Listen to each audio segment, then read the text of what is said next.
Joining me now, North Dakota Senator Kevin Cramer. Welcome back, Mr. Cramer.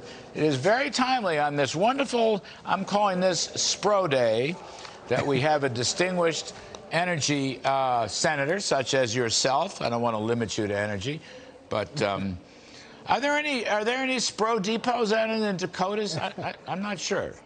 Larry, there's a really big one called the Bakken. It's a great big reserve that can be used without having to spend any federal money. Just get the government out of the way, and we will fill those, empty those reserves for the good of the country and for the security of the world. You are right on. By the way, I think you should just drop your mic now, because that was such a great monologue. I want to use it as an op-ed in the Wall Street Journal tomorrow. But you said it all. We have the technology, the know-how, obviously the resource to do all of this. And frankly, using 1 million barrels a day out of the SPRO for 6 months only further disincentivizes the producers, who are the real heroes that could help bring supply up and price back down. And it makes zero sense what he's suggesting. Senator, what do you think of this bait and switch? I kind of love this. So we gave you the leases, but we won't give you the permits or the pipelines to go further. Oh, and by the way, we wanted the SEC and the Federal Reserve won't even give them the financing. What do you think of that bait and switch? Well, this is the gross dishonesty of this administration, to your point. I mean, not to mention, he's even fundamentally wrong on the leases. There are right now 2,200 leases that are in litigation. And the only thing a liberal loves more than regulation is litigation. In addition to that, 75% of the leases are being used. And then you have, to your point, this permitting. Just as one example, the time frame for application for a permit to drill on federal lands and getting that permit, the timeline has more than doubled since he became president. In fact, they moved the decision away from places like Dickinson, North Dakota, and Billings, Montana, all the way back to Washington, D.C., so the administration itself can oversee these permits. And so clearly, they have an interest in keeping the price, in my view, price high, so that people can buy all those electric cars that are out there. Oh, wait a minute, there aren't a bunch. Just all politics. Senator Cramer, I mentioned this last evening briefly with our pal David Bernhardt, former Interior Secretary. But, this much publicized energy task force for U.S. and NATO that was going to put more LNG exports into Europe. But when you read the fine print, it really is a short-term experiment. And I just want to check with you. I thought it made clear.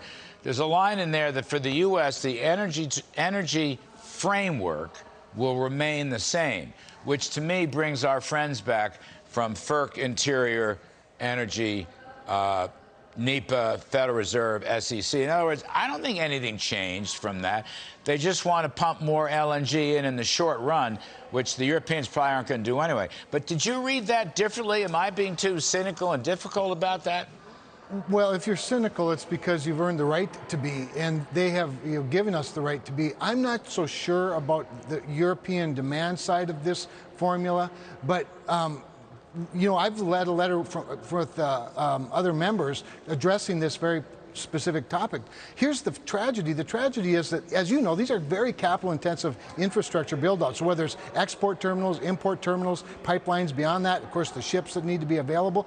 And right now there are 4 terminals waiting approval at the Department of Energy. That if they would waive that would be the certainty, waiving some of that, getting those permits done. That would be some of that certainty that the investors need. But you need more than a 6-month certainty, Larry, as you know. But if they give that, I want to get to the issue of greenhouse gas emissions.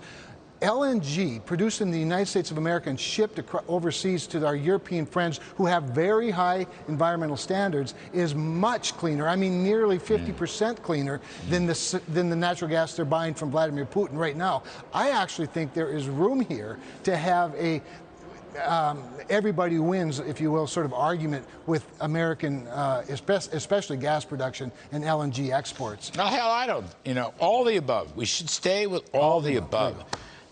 Senator Kevin Cramer. We had a president that did that once. And by the way, when Donald Trump was president, not only were we independent and really energy secure and dominant, but Vladimir Putin didn't try to invade Ukraine either. And I think there's a lot to be said here for the type of leadership under the previous administration. There's a linkage. Senator, when you come on next, that's a great point.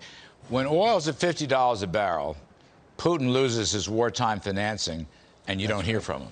But when oil goes to $100 or $150, then Putin gets wartime financing, and he starts taking over Georgia, Crimea, Ukraine, God knows what. That's a good topic for us in a little while. Right.